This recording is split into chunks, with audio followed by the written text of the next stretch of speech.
Action बाजार में कुछ अलग तरह का है। जी हाँ, कंपनियों के फ्रंट पर बहुत सारा एक्शन हमें देखने को मिल रहा है और software as a service platform company Unicommerce eSolutions का आईपीओ कल से खुलेगा।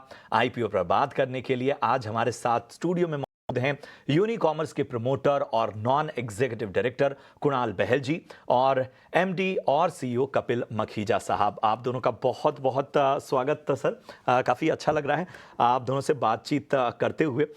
इससे पहले कि मैं इस चर्चा की शुरुआत करूं, सॉफ्टवेयर एज सर्विस ये जो कंपनी है यूनिकॉमर्स सॉल्यूशंस, इसके आईपीओ के बारे में थोड़ी आपको जानकारी दे देता हूं। तो 6 से 8 अगस्त तक खुलने वाला ये आईपीओ। प्राइस बैंड जो है वो 102 से 108 रुपए प्रति शेयर है। इशू साइज 276 रुपए के आसपास है।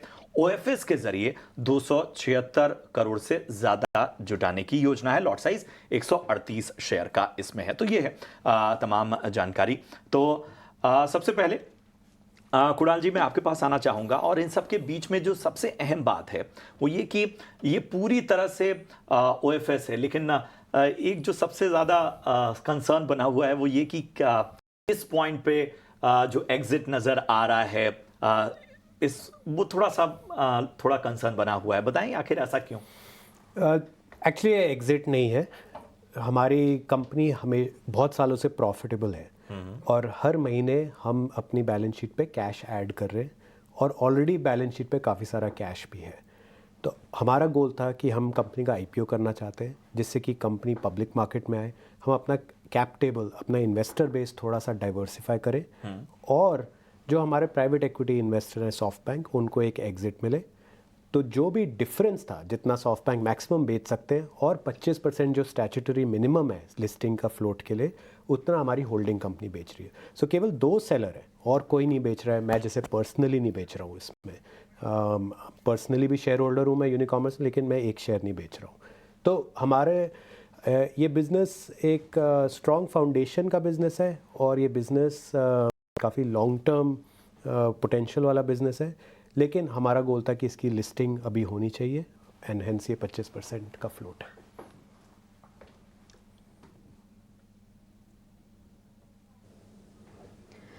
बिल्कुल। कुणाल जी, आपसे सवाल होगा कि कंपनी तो वैसे काफ़ी range of products software services provide करती है।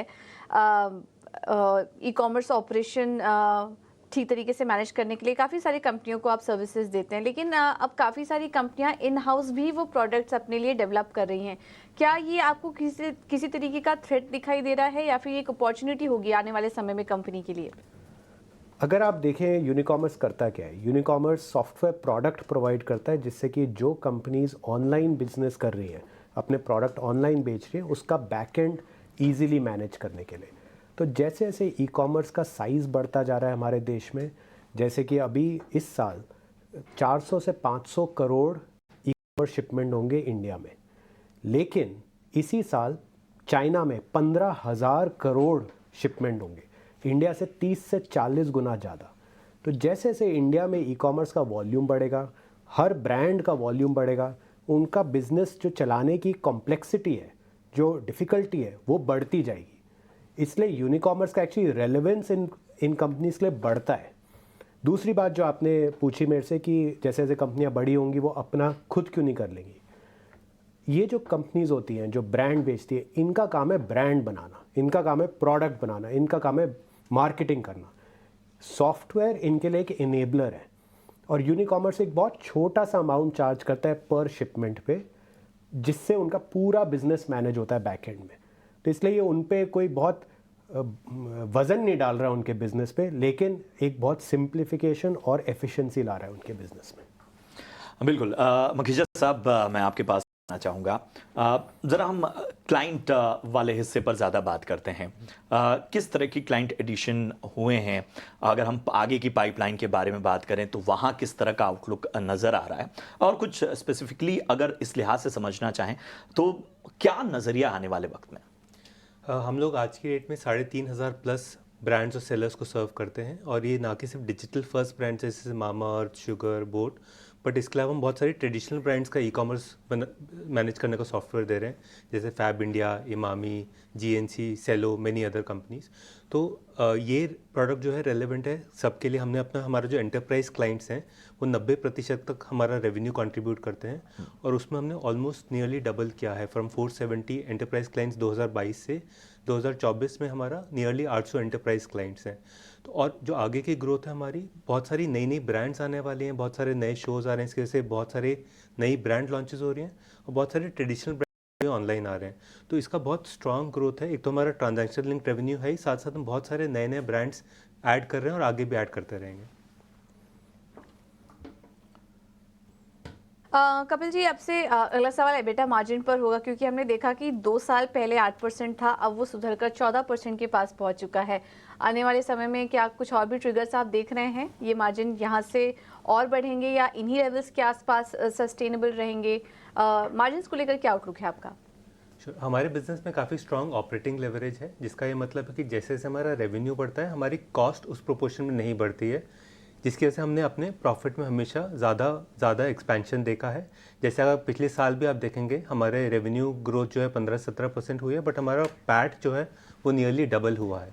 तो ये बिज़नेस का यही खासियत है कि जैसे से आगे रेवेन्यू बढ़ेगा, जैसे कुणाल ने बताया कि हमारा बिज़नेस ई कॉमर्स का एक इंडेक्स है, जैसे जैसे ई कॉमर्स की ट्रांजैक्शंस बढ़ेगी हमारा रेवेन्यू बढ़ेगा, बट उससे कहीं ज़्यादा हमारा प्रॉफिट बढ़ेगा। बिल्कुल। और बेल साहब, मैं आपके पास आना चाहूँगा। कोई भी जो बिजनेस है वो तभी अपने आप को और ज़्यादा बेहतर बनाता है जब मार्केट में एक कहते हैं कंपटीशन और ज़्यादा बेहतर नज़र आए।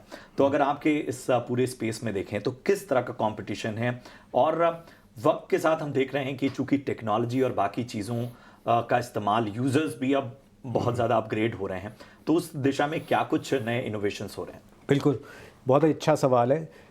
कंपटीशन हर स्पेस में होता है, हमारी स्पेस में भी है, लेकिन हमारी स्पेस में हम काफ़ी डोमिनेंट प्लेयर हैं, सबसे लार्जेस्ट प्लेयर हैं हम, और केवल प्रॉफिटेबल प्लेयर हैं, और हमारी स्पेस में कोई और कंपनी प्रॉफिट मेकिंग नहीं है।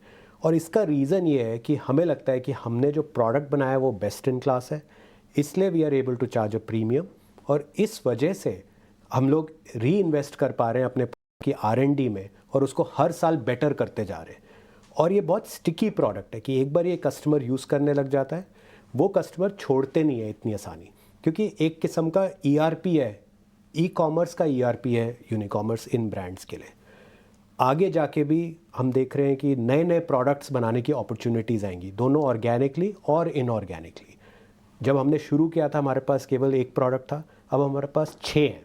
रिकन्सिलिएशन, शिपिंग, लॉजिस्टिक्स, तरह तरह के ऑपरेशंस मैनेज करने के सॉफ्टवेयर हम प्रोवाइड करते हैं ब्रांड्स को।